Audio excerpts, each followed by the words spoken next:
Manus flat on the canvas. We are ready to rock and roll. Second round of action. There is a cut on Manus. Jesus. Martial arts chat. My man B-Hop, he got dropped out the ring last night.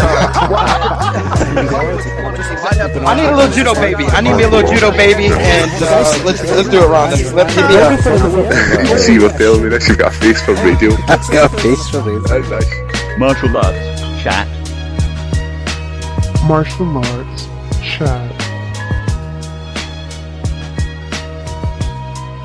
Martial arts Chat podcast is sponsored by A1 Fight Gear. A1 Fight Gear uses the latest cutting-edge boxing gloves for professional and amateur fighters, gym enthusiasts and kickboxers. Local and national gyms in the UK, do yourself a favour and check out a1fightgear.com. And if you're wanting to get into shape, get back into shape, then go to beastgear.co.uk. Use the coupon code MartialArtsChat to save 15% off your purchases. They've got core sliders, straps and barbell pads and complete strength and conditioning programs to suit your needs. We are also sponsored by Feel Supreme. FeelSupreme.co.uk offers CBD oil and natural nutrition. They will assist your progress in diet and lifestyle. Natural supplements and complementary services such as yoga, mind coaching and weight cutting programs. Finally, we are also sponsored by World of Martial Arts Television. WOMA.tv produces, finds, acquires, commissions and presents all you ever wanted to know about martial arts. Hello, my name's Chris Allen and this is the Martial Arts Chat podcast. Today I'm honoured to be joined by one of Canada's finest. He won last weekend at Mexico City against a tough opponent after coming off some adversity beforehand. It's Carl the Monster Nelson. Carl, how you doing, my friend? Oh, I'm sure you're very happy and ecstatic at the moment, I'm sure. Yeah, everything's going great. Coming off my first UFC win, things can't get much better. How does that feel to say that now, your UFC win, getting your hand raised in the octagon and doing the interview with Bisping afterwards? Was it Bisping? Yep. Yeah, it was. Yeah. It feels like it was meant to be. I've been working towards this for a long time. I didn't expect it to take this long, but yeah, I'm definitely happy to be here now.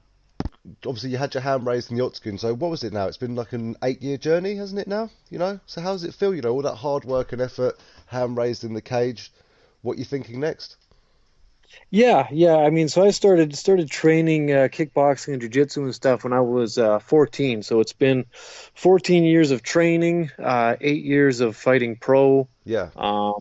And yeah, it's definitely been a long road. I mean, there was times I thought maybe, it would never happen. I would never make it to the UFC. But yeah, we finally got the call there last year, and ever since it's kind of been a dream come true. Obviously, the first couple fights didn't go my way, but I think I was still able to showcase some of my skill and stuff. And then for this last fight, we got my mind right and the game plan right, and everything came together. No, and it must be, and the way you finished the fight as well. That must have been even more satisfying for you as well. Finishing in the first round like you have done on so many other occasions in your career. Yeah, absolutely. I mean, I didn't expect it to finish the fight that early. I went in with kind of a longer game plan this time, and I wasn't going to try and force the knockout or force the submission. I was just going to kind of fight my fight, and then if something like that came to me, then I would take full advantage of it. So, what was now the fight's happened? What changes do you feel you made coming off those previous two fights? Because as you said, you still put on a great performance, and you did.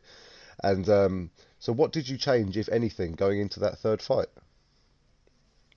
So we kind of went back to the basics. We took my training camp back to my home gym there, and I spent the whole 7 weeks there training.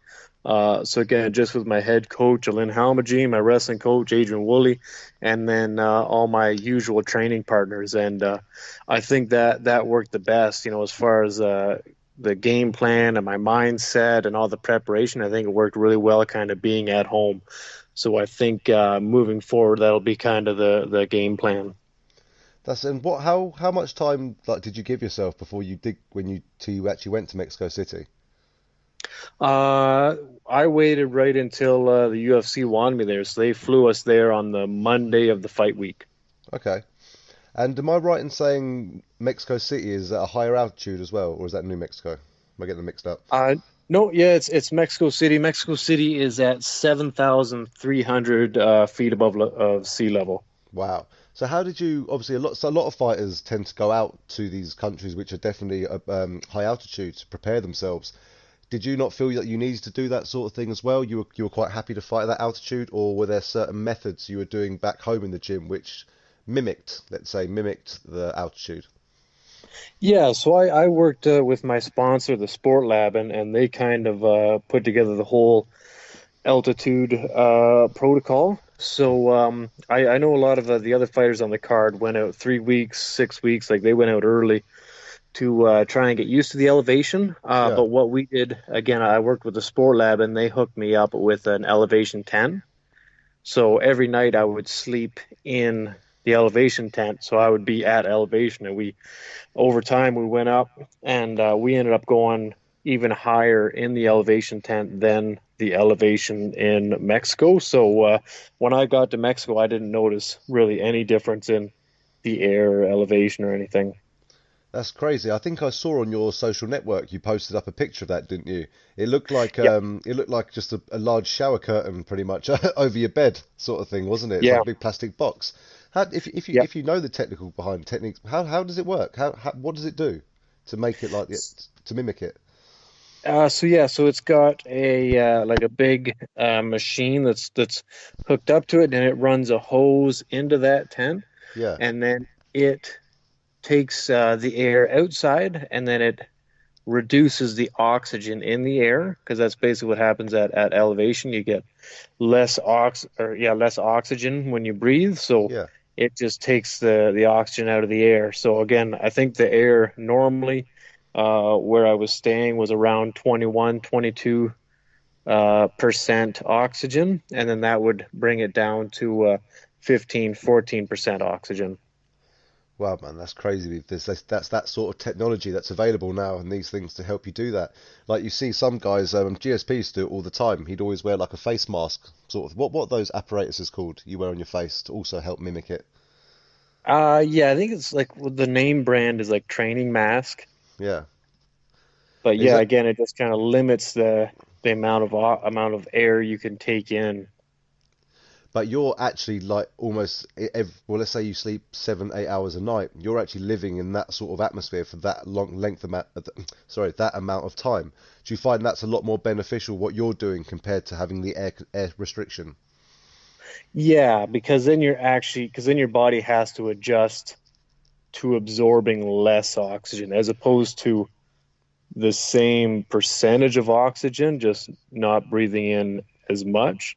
Yeah. Whereas in the elevation tent, I could breathe as much as I want, but I'm still only going to get that 14% oxygen. So my body's got to learn how to absorb that better and just become a little more efficient with the oxygen that it does get. Whereas I think the other way, you're just maybe increasing your lung capacity Okay. or making your lungs stronger because you're sucking air through a smaller hole. But I don't think you get the same kind of body adjustment that you do from actually breathing in the lower percentage oxygen.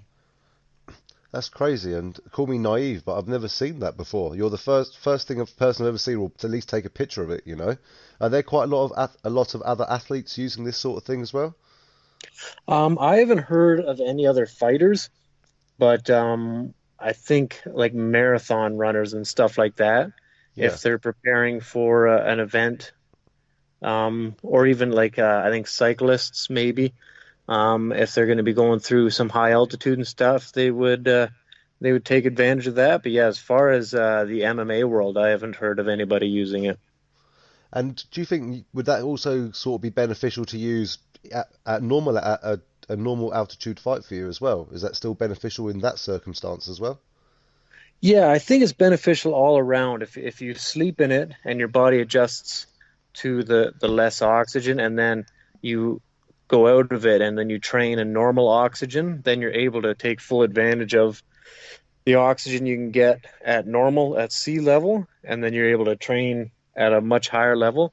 Because when you go to somewhere that has elevation, you're going to get used to the elevation, but you still can't quite train at that 100% because your body's still fighting for oxygen, and you can't fuel your muscles properly until you've fully got used to it. So That's interesting. Like your opponent must be thinking, this guy's only got here on Monday.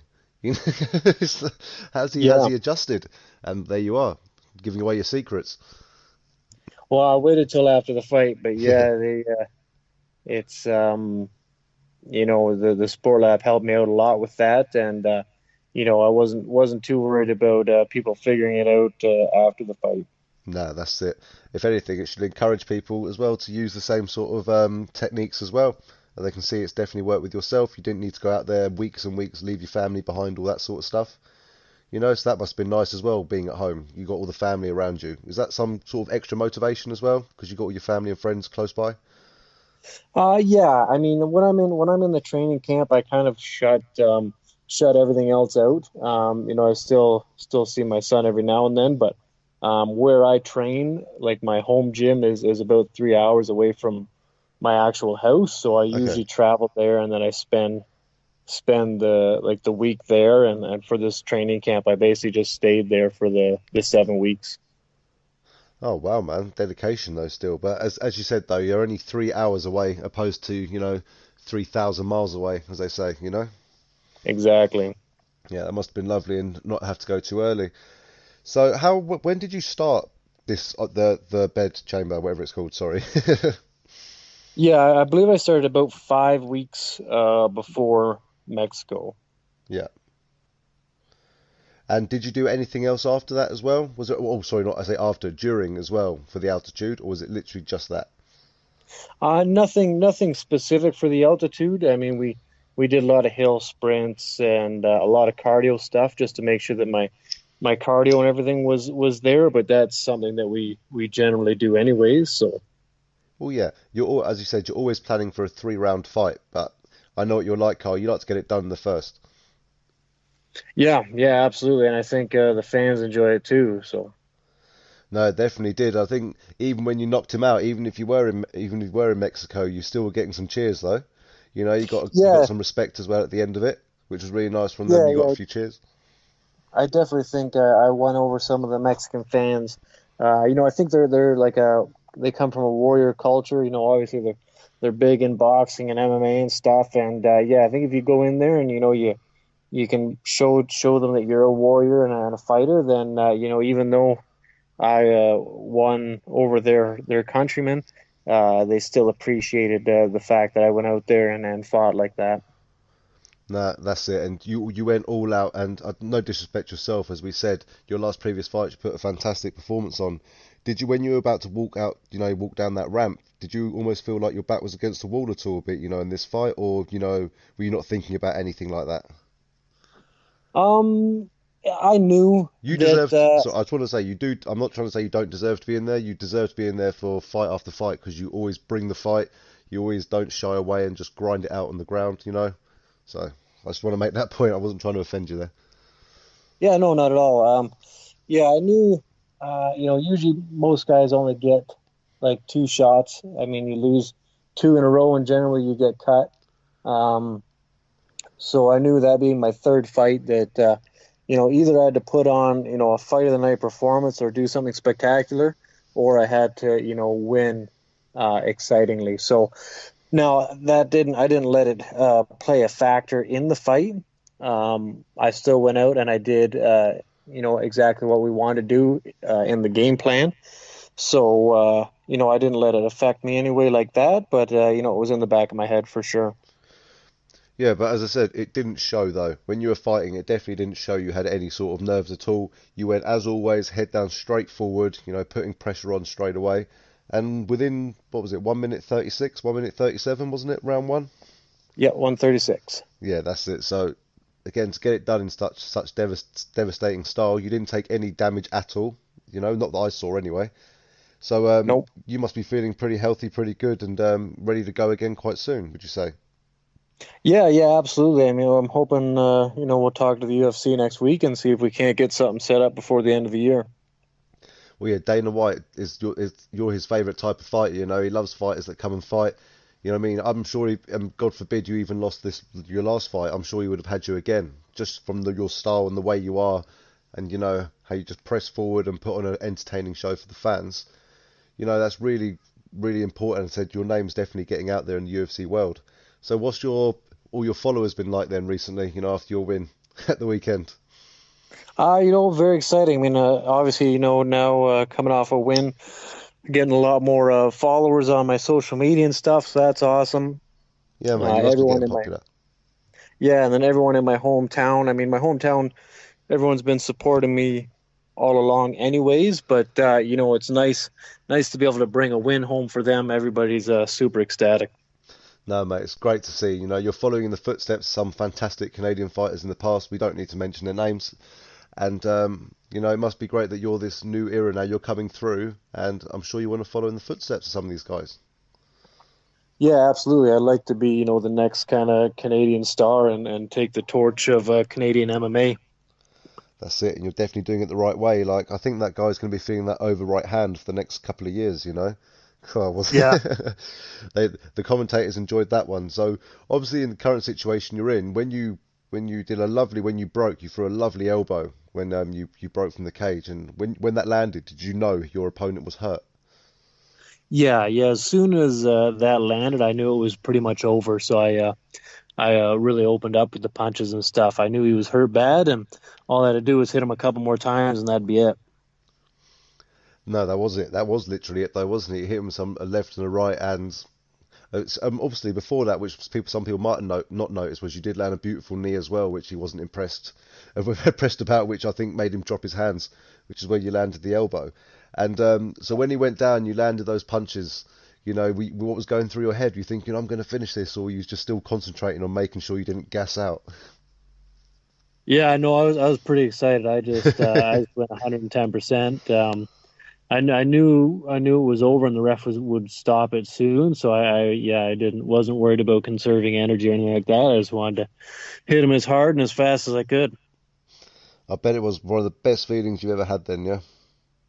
Yeah, absolutely. I mean, it's something, that it's hard to describe, and it's something that you don't really find anywhere else in life. So yeah, it's pretty amazing.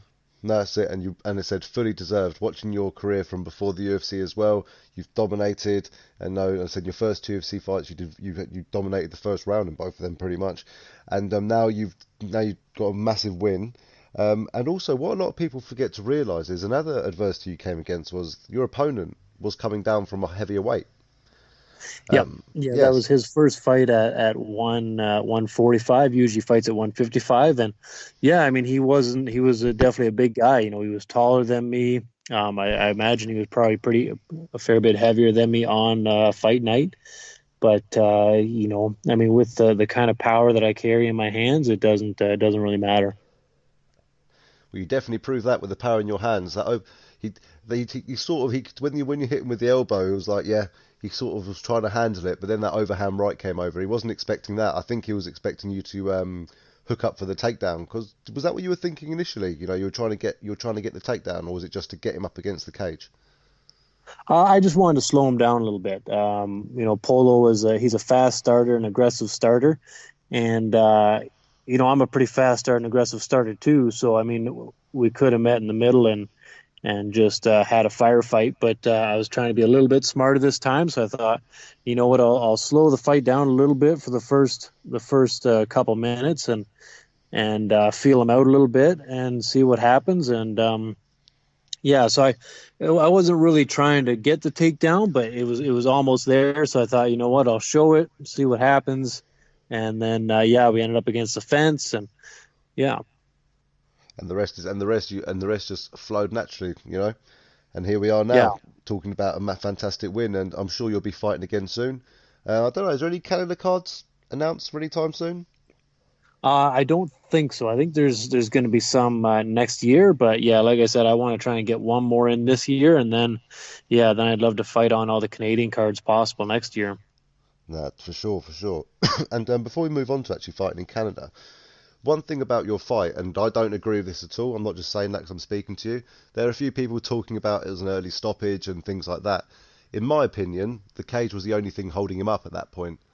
What do you, obviously I know you were there, you were the one hitting him, was he done? Was he finished?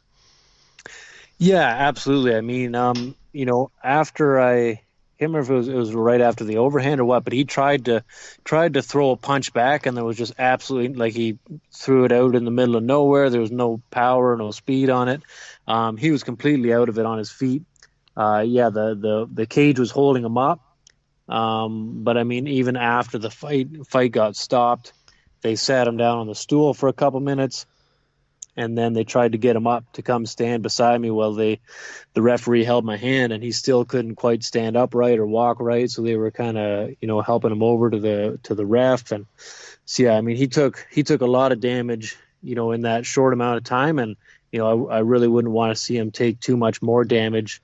I don't think it's something he could have come back from.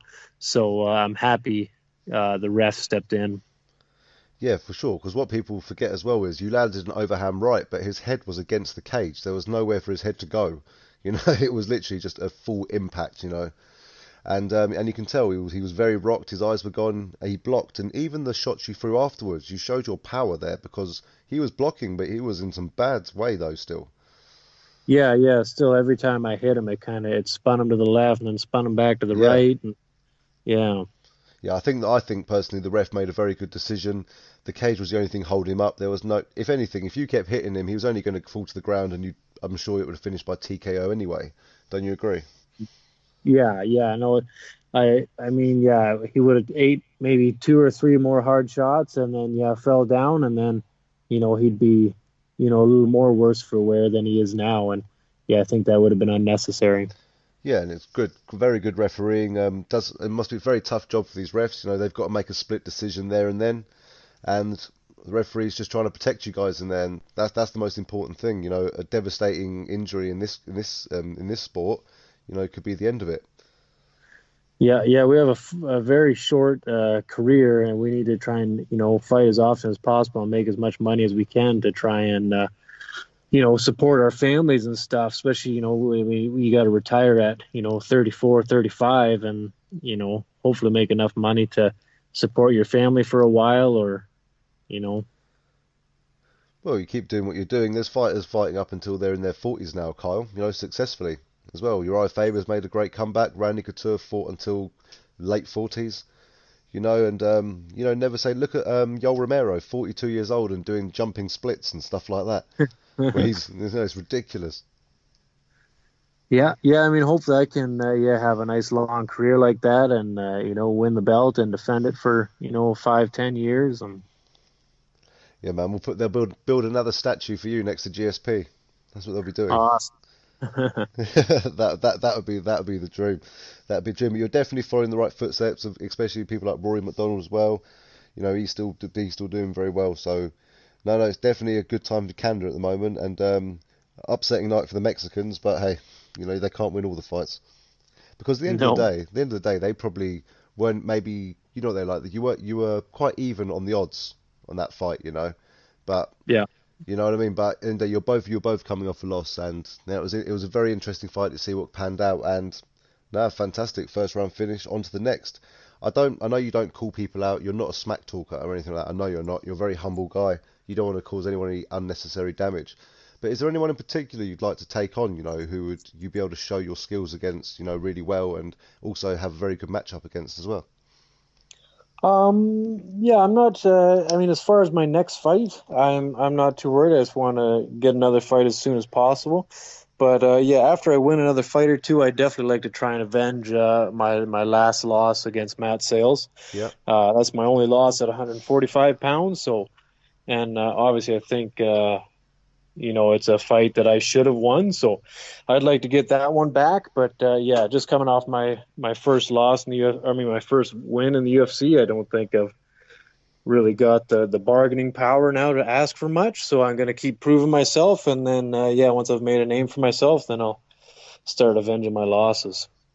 You definitely have some grounds to call for some big shots. After a finish like that against a tough opponent in his own country, you shut down the show. There's not many people that can do that in the first round. So especially at the lighter weights and all. So a lot of fighters in the featherweight division would have been watching that, I think, thinking this guy's fast, he's powerful. A lot of them are watching you, I think, and I think you're underestimating yourself, Carl. because remember your first two fights, you should have won, you know. Yeah. But it's going to be fantastic to see what happens next. It'd be great to see you fight again this year. And at the end of the fight, it was quite nice to hear your coach say to you, he went to you, he said, "This is your home, you know, this is your home now." Like, how did that feel hearing that from your coach? Did it all just set in then? Yeah, definitely. I mean, we've been working together for a long time now too, so it's nice to see it all come together, not only just for me, but for everyone around me that's helped me get this far, and that they've all put in a tremendous amount of work. Also, I'm not here working by myself. I'm here working with my coaches and training partners, and I wouldn't be able to do it without them. So it's nice for them to be able to enjoy the victory also. Yeah, as I said, your coaches and them guys, they're your family, as you said. You see them probably more than your own family. Is that right? Yeah, definitely. Yeah, that's it. And it must be nice to prove to yourself and to prove to them, and they can see one of their fighters, and they've obviously never given up on you either. They've just worked really hard with you Have they been with you since your first AMI fight 8 years ago? So I've been working with this head coach for right around 8 years. So I did some of my amateur kickboxing fights and stuff like that out of a smaller gym in my hometown. But yeah, once I went pro, then I started traveling and working with house champions. Amazing, and they've done such a fantastic job with you, and you've put in obviously a lot of hard work and effort, as well as looking after a young one as well. So fair play to you, Carl. There's a lot more than you guys than just fighting. You do have another fight at home as well, don't you? You've got lives as well. How do you Yep. juggle this sort of stuff? It must be crazy. Yeah, it's hard. It's almost two different lives. You got to go home and be the family man and the dad. You got to be loving, caring. You got to be nurturing. You got to take care of my young son. He's just turned 5, so it's and then I got to turn around and go to work, and I got to train hard and fight and spar, and so it's a big contrast. That's it. You literally just have to switch on and switch off from different elements of your life. And fair play to you. You're a winner in one of the best organisations in the world. Has it actually really set in yet to you since your win? Has it even sunk in that you're winning in one of the biggest organisations in the world yet? I don't think so. It's been. I mean, as soon as I won, it's been a whirlwind ever since. It's I haven't really had a couple hours to sit down and relax yet. It's been go. We won the fight. Then we're traveling, we're flying and stuff. Get back. I did my son's birthday on Tuesday. Turned around, had to leave and fly out here to Alberta to help corner a couple of my teammates, and then obviously doing tons of interviews and stuff. So it's been a pretty wild. I feel bad now. I feel bad. I'm taking up your time. No, not at all. I appreciate it. I mean, it's you guys that that help promote the fights and obviously help promote me, and so I really do appreciate you guys help me out like this. No, and it's great to see you grow so much. As I said, I was speaking to you before you joined the UFC, and we were always saying, we were saying you were good enough for the UFC. Why weren't you in the UFC? Things like that, and no, it's just fantastic from my point of view to see for over the last couple of years. Well, not even a couple of years.